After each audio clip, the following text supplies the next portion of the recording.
This is Wide Angle with Ashok Vyas.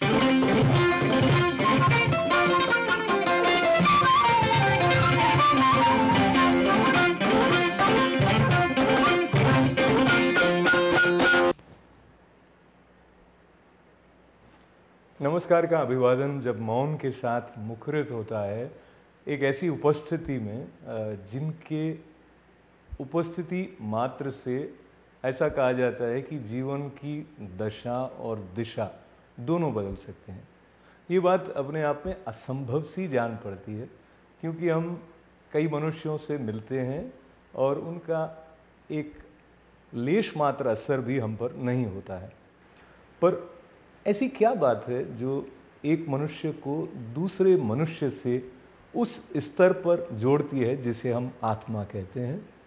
ऐसी क्या बात है कि एक व्यक्ति रूप में जो आईआईटी में अध्ययन करें, वो बाद में संस्कृत में पीएचडी या एस्ट्रोलॉजी में डॉक्टरेट इत्यादि की उपाधियां प्राप्त करके भारत से बाहर 172 से अधिक देशों में यात्रा करें, न केवल भारतीय संस्कृति का प्रचार प्रसार उनकी उपस्थिति से होता है बल्कि लोग अपने भीतर की शांति तक उनकी उपस्थिति से पहुंच पाते हैं। ऐसे स्वामी गुरुवानंद जी महाराज न्यूयॉर्क पधारे हैं और सौभाग्य से वो हमारे साथ हैं। आपका प्रणाम के साथ आईटीवी के दर्शकों से बातचीत में बहुत बहुत स्वागत है। सबसे पहले मैं आपसे साधना का जो क्रम है उसकी स्पष्टता को लेकर बहुत सारे संशय मन में रहते हैं और कभी कभी ये प्रश्न भी आता है कि सकाम भाव या निष्काम भाव। तो जो हमारा शास्त्र है वो इतना विपुल संपदा हमारे लिए खोलता है, तो जो लोग न्यूयॉर्क में रह रहे हैं या आधुनिक युग में सांस ले रहे हैं उनके लिए कुछ सरल क्या ढंग हो सकता है साधना तक अपनाने का? कोई भी, सबसे पहले तो मैं एक चीज़ कहना चाहूँगा कि कोई भी परमात्मा की चीज़ कठिन नहीं होती, वो बड़ा सरल होती। जब भी आदमी अपने नेचर, अपने प्रकृति के अनुसार जिएगा तो सरल ढंग से जिएगा। जब प्रकृति के विरोध जाएगा तब उसके लिए वो कठिनाई होगी। जैसे आपने पढ़ा होगा एक तीसरे या चौथे वर्ग में एक पोएम आता कि row row row your boat gently down the stream, मेरे लिए life is but dream. Gently down the stream मतलब नेचर के साथ, प्रकृति के साथ। जब हम प्रकृति के विरोध जाते हैं तो कठिनाई होती है और प्रकृति के साथ जाते हैं तो आसान होता है। तो साधना जो है वह प्रकृति है, वो कोई उसके विरोध जाने की चीज़ नहीं है। जब हम उसे जल्दी करना चाहते हैं या जब हम उसको कुछ और ढंग से करके प्राप्त करना चाहते हैं तब वो कठिन होता है। और हम इसलिए साधना को कठिन कहते हैं कि simple is the simple is simple but be simple it is very tough. Simple कहते हैं कि सिंपल है लेकिन सिंपल रहना मुश्किल है। तो उसीलिए नेचर के साथ रहना, नेचर के अनुसार चलना बड़ा मुश्किल। साधना का अर्थ क्या हुआ? ना, यह आपको स अ ध न अ 5 अक्षरों से बना, 5 अक्षरों से। सा मतलब सत्यात सरदह तिक्षहस्तु, सत्यात सहदह शिक्षस्तु मतलब पृथ्वी, जो साध्य करता है, जो जीवन देता है, जो मातृत्व देता है। तो किस पर आप सध्य रखते हो, किस पर आप टिके हो? धरती के ऊपर, पृथ्वी, भूमि। अ मतलब अग्नि, जो हमें शक्ति देती है, जो हमें हमारे जीवन के विकारों को मिटाती है और शक्ति भी देती है। आप देखेंगे जब कोई बीमार हो और अगर उसका शरीर गर्म हो, बोले अभी अग्नि है, अभी गर्म है शरीर, ले चलो हॉस्पिटल में। जब तक आग है तब तक आस है, आशा है, जी सकता है। अग्नि शांत हुई, खत्म। फिर आता है ध। ध धृतात अध्यम धृवस्तु हो। धृतत मतलब हवा। हवा तो जो हवा का उत्व हो, जो पवन हो, जो प्राण हो, जो हमारा जीवन देता हो, जैसे हवा ही तो प्राण है हमारा।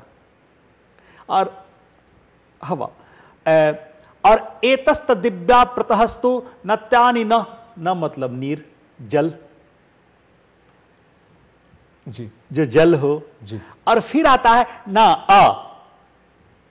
तो आकाश, जो आकाश भी हो। तो जो इन पांचों तत्व जो पांचों तत्वों को मिलाकर एक नई सृष्टि देता हो, एक नए चीज बना देता हो, उसी को साधना कहते हैं। तो मुझे लगता नहीं इतना कठिन है, बस इसे करने की जरूरत है। और कोई भी चीज अगर हम करें तो कठिन नहीं होता है। अगर सक्सेस हो गए तो हमारे लिए आसान है, असफल हो गए तो हमारे लिए कठिन है। There is no easy way to the top. There is no easy way to the top. If you want to be top, you have to accept tough way.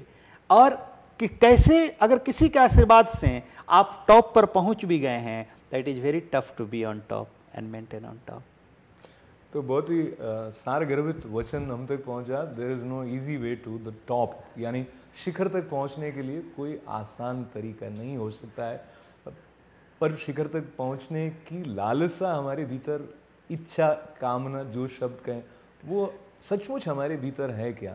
शिखर शब्द को अगर आपकी उपस्थिति में ईश्वर के समीप पहुंचने के समानांतर उसका अर्थ निकाला जाए तो ईश्वर प्राप्ति के प्रति हम ईमानदारी से समर्पित हैं कि नहीं है, इस पर भी प्रश्न चिन्ह रहता है।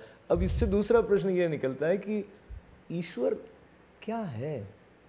जो अलग अलग रूपों में हम ईश्वर को भजते हैं, कई बार उसको लेकर भी एक अस्पष्टता व्याप्त हो जाती है। तो आप कृपा करके बताएं, जो आपने साधना अनुभव, जो आपका ज्ञान है, सरल रूप में ईश्वर को हम कैसे परिभाषित कर सकते हैं? एक तो सबसे पहले चीज एक देखेंगे, what to be said must said, what to be not said should not said. Kabir research किए कि भगवान क्या है, कैसे है, कैसे पाएं। कबीर का नाम आप सब जानते होंगे। उन्होंने कहा, एक कहूं तो है नहीं और दो कहूं तो गारी।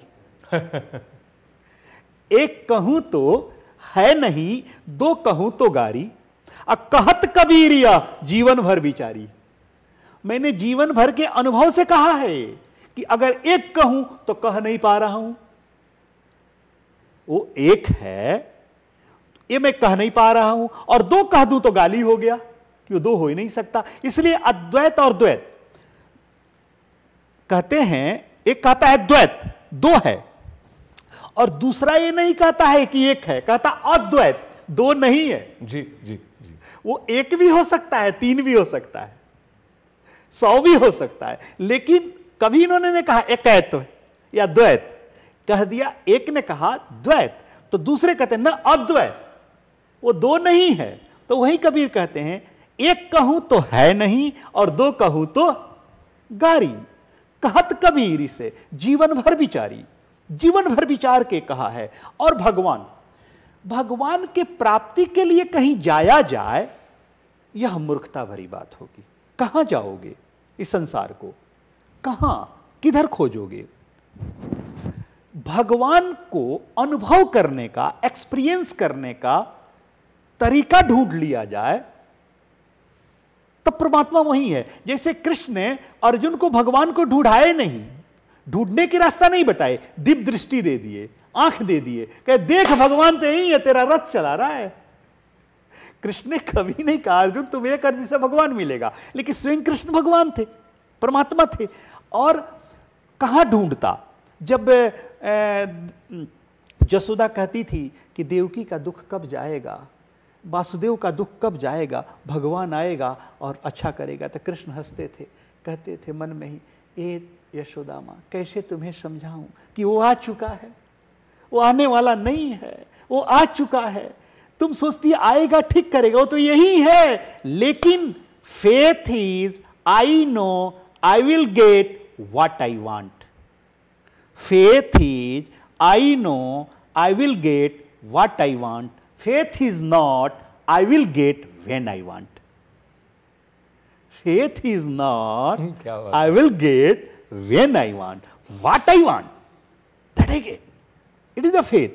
तो वही कृष्ण कहते हैं कि श्रद्धा का अर्थ है नहीं कि हमें जब चाहिए तब मिले, लेकिन जो चाहिए वो मिलेगा, इसे श्रद्धा कहते हैं। लेकिन जब चाहिए तब नहीं। तो देवकी को जब चाहिए, वासुदेव को तब नहीं मिलेगा, लेकिन जो चाहिए वो मिलने वाला है। आगे है परमात्मा। तो परमात्मा को अनुभव करने की जरूरत है, इसलिए कि without God you can't, without you your God will not. God will there but God will not, your God will not.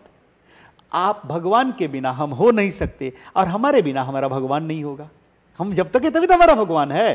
तो ये दोनों मिले हुए हैं। And plus God nothing is impossible, everything is possible.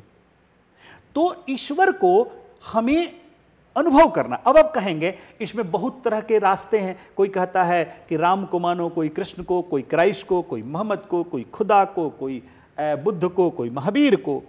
अब दो तरह के भगवान हुए हमारे जीवन में। एक वो जिसने सारी दुनिया को बनाई, created this world, universe created by God, who has created this universe, उसको हमने भगवान कहा। और दूसरा वो जिसको दुनिया वालों ने बनाई। एक भगवान जिसने सारी दुनिया को बनाई और दूसरी वो जिसको दुनिया वालों ने बनाई। तो जिसने दुनिया को बनाई उसमें कोई कंट्रोवर्सी नहीं है, जिसको दुनिया वालों ने बनाई उसी पर कंट्रोवर्सी है कि कुछ उसको मानते हैं, कुछ उसको मानते हैं, कुछ उसको मानते हैं। और भगवान का सही अंग्रेजी क्या है? भगवान को अंग्रेजी में क्या कहते हैं? गॉड। नहीं, it is not perfect English. God का प्लुरल वर्ड क्या है? गॉड्स। और भगवान का कोई प्लुरल वर्ड है? नो।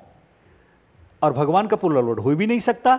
गॉड, भगवान का सही इंग्लिश ऑल माइटी होल है। Whole all mighty.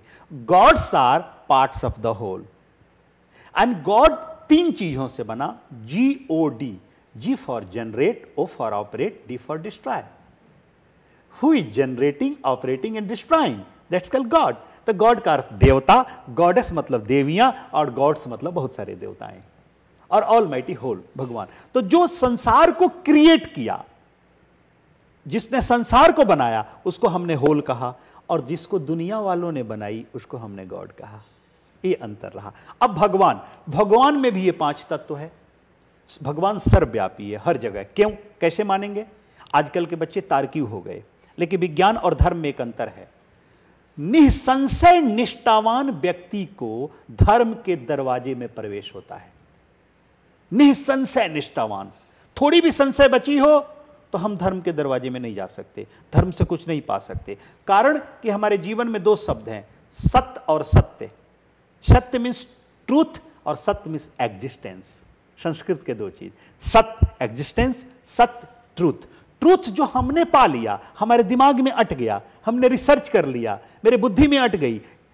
और एग्जिस्टेंस जो है लेकिन मेरे बुद्धि में नहीं अटी है। जैसे अभी आप अमेरिका में हैं, अभी कोई फोन करे, इंडिया से फोन आया था, बोलेंगे गुड इवनिंग, वो बोलेगा good morning. Who is right? सत्य कौन है? दोनों सही है। हमारे दिमाग में अभी रात अटी है, उनके दिमाग में दिन अटा है, वो दिन देख रहे हैं। लेकिन पूरा सत्य तो यह है कि न कभी दिन होता न रात होता। अब नॉर्वे के तो कुछ जगह 3 महीना रात ही रात होता है, 3 महीना दिन ही दिन होता है। यहां मेरे लिए रात हुआ है और वहां उनके लिए दिन हुआ है। तो हम लोग आधी आधी सत्य में हैं।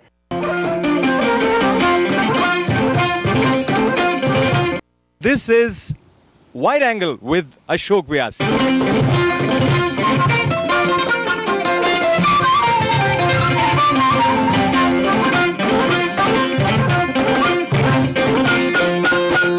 आपने गाना सुना होगा मुकेश का, कहता है जोकर सुन लो जमाना, आधी हकीकत आधा फसाना।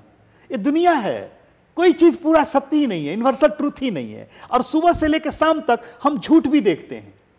सुबह सूरज किधर उगता है? पूर्व। Sun rises in the east. Evening में किधर डूबता है? Sets in the waste.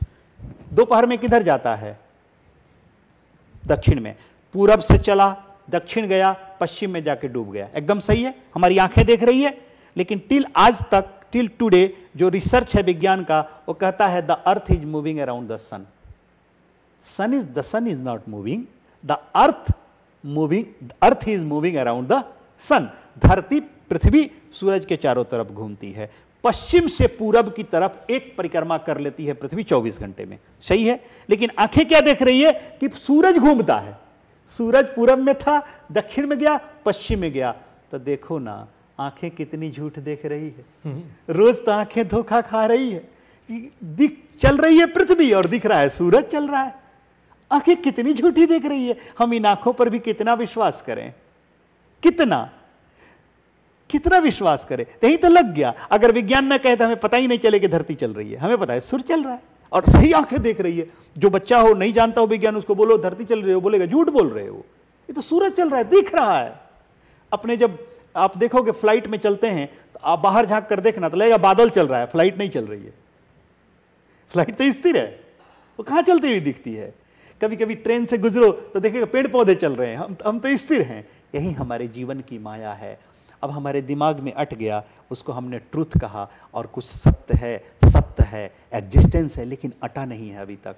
आने वाले समय तक अट जाएगा। तो भगवान का जो फुल फॉर्म है, भ मतलब भूमि, ग मतलब गगन, व मतलब वायु, अ मतलब अग्नि, और न मतलब नीर।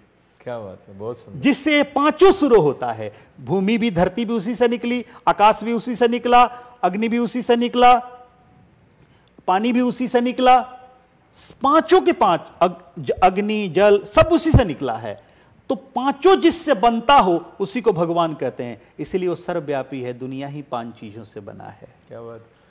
तालियां बजाने का मन इसलिए करता है क्योंकि जब एक नूतन रूप से किसी शब्द की व्याख्या आपके सामने होती है तो भीतर मन एक प्रकार का उल्लास का अनुभव करता है। और जैसा स्वामी गुरुवानंद जी महाराज ने साधना शब्द का विश्लेषण करते हुए कैसे साधना के साथ 5 तत्व हैं, उसी प्रकार भगवान के साथ भी 5 तत्व हैं। तो साधना और भगवान में जो ऐक्य है वो आपकी बात से एक तरह से झरता हुआ हम तक आता है। और होता यह है कि हम ये पता करने की कोशिश करते हैं वैज्ञानिक के रूप में कि सूर्य, पृथ्वी दोनों के बीच में जो घूमने का संबंध है वो कैसा है। इसी प्रकार हम विचार करते हैं कि मनुष्य जो है वो निरंतर घूमता रहता है, तो कोई ना कोई कामना की पूर्ति उसकी प्रेरणा का आधार बनती है। और ऐसा लगता है कि जब आप जैसे योगी महामना जिनकी भीतर किसी प्रकार की कामना, किसी लघुता से जुड़ी हुई शेष नहीं रह गई हो, एक परम तृप्ति का भाव आपके भीतर हो, ऐसा हमें लगता है। तो फिर ऐसा कौन सा तत्व है जो आपको प्रेरित करता है कि आप जैसे 172 देशों में गए, करुणा करके आप जो हम सबके साथ बैठते हैं, तो वो क्या तत्व है? हाँ, अब हमारे जीवन के 2 चीज, our life serve 2 way, either serve as a warning और सर्व एज एन एग्जाम्पल। यह जीवन एक यात्रा है। हम जब जन्म लेते हैं, जब जन्म लेते ही बच्चा पहला काम क्या करता है? रोता है। नहीं जगमोहन जी, अशोक नहीं, रोता नहीं है। सबसे पहला काम वो करता है सांस लेता है जी। रोता सेकेंड में है, पहले सांस लेता है। और जब आदमी मरता है तो अंतिम काम क्या करता है? सांस छोड़ता है। तो मेरे बंधुओं, यात्रा की शुरुआत सांस लेने से हुई है और अंतिम सांस छोड़ने से खत्म हो जाएगी। जीवन एक यात्रा है, रोज यात्रा चल रही है। Your life has started inhale और एंड हो जाएगी एक्सहेल से। इस दोनों सांसों के बीच में जितने सांसें आपको मिली है वही अपना जीवन है। तो करो कर्म ऐसा मनुज जन्म लेकर कि जीवन महामृत्यु से जीते जाए। खींचे चित्र ऐसा समय के पटल पर कि तेरे बीत जाने पे जग गीत गाए, तेरे बीत जाने पे जग गीत गाए। ये जीवन जो हमें एक यात्रा मिली है, यह हमें क्यों मिली? आदमी के जन्म का प्रोसेस क्या है? जन्म का एक प्रोसेस है कि जब कोई नारी और पुरुष मिलते हैं तो पुरुष के अंदर से सीमेंस और नारी के अंदर से एग्स निकलता है। उस सीमेंस में कितने जीव होते हैं, कितने स्पर्म होते हैं, अभी पाया गया कि लगभग 700 मिलियंस। पहले पाया गया था 2.7 मिलियन, अब पाया गया 700 मिलियन। वो अभी पाया गया है, कल और भी सूक्ष्म चीजों को देखने की मशीन बन जाए तो और भी पाई जाए। और उसको गिन के एवरेज पाया गया है कि 70,82,54,668 एवरेज। 70,82,54,668 उसमें जीव होता है। उस जीव में से परमात्मा के पास चॉइस है एक चुनने का। आपको अशोक जी कितने बच्चे हैं? दो। अगर मैं उस दो में से कहूं एक को छोड़ने का, छोड़ पाएंगे आप? यू कांट, नहीं छोड़ पाएंगे। आपके अगर 4 मित्र हैं, मैं कहूं एक को छोड़ दो, छोड़ पाओगे? नहीं। लेकिन भगवान आपसे कितना प्रेम करता था कि 70,82,54,668 में से सिर्फ एक को चुनना था, और उसने 70,82,54,667 को छोड़कर सिर्फ आपको चुना और चुन के मां के गर्भ में डाला, उससे आपकी जन्म हुई। How he is loving you. उसने 70,700 मिलियंस को छोड़ दिया आपके लिए। तो अशोक जी, उसने 70 करोड़ को मेरे लिए छोड़ा है और मुझे चुनकर इस संसार में भेजा, तो मैं भी कुछ ऐसा कर्म कर दूं ना कि 70 करोड़ को फायदा हो जाए। इसीलिए मैं चल रहा हूं। मेरी अपनी कुछ कामना नहीं है। उसने जो मुझे दिया है, the life we live is God's gift to us. The life we live is God's gift to us. The way we live our life will be our returning gift to God. तो हम भी ईश्वर द्वारा प्रदत्त इस उपहार का ऐसा उपयोग करें ताकि ये उसके चरणों में अर्पित करने लायक उपहार बन जाए। ये बात हम में से बहुत कम लोग निरंतर सोच पाते हैं। हम जो हमारी इमीडिएट आवश्यकताएं होती हैं उनसे बाहर निकलकर शायद ही कभी देख पाते हैं। तो स्पष्टता से जीवन को जीने का न केवल अभ्यास करने वाले बल्कि जीवन की समग्रता को अपनाने वाले स्वामी गुरुवानंद जी महाराज ने हमारे साथ बातचीत के लिए समय निकाला। उनको उनके चरणों में पुनः पुनः प्रणाम निवेदन करते हुए बहुत बहुत धन्यवाद। हमारे साथ इस सत्संगमय संवाद का आनंद लेने के लिए आप सभी का आभार। अशोक व्यास को अनुमति दें। नमस्कार। Wide Angle with Ashok Vyas.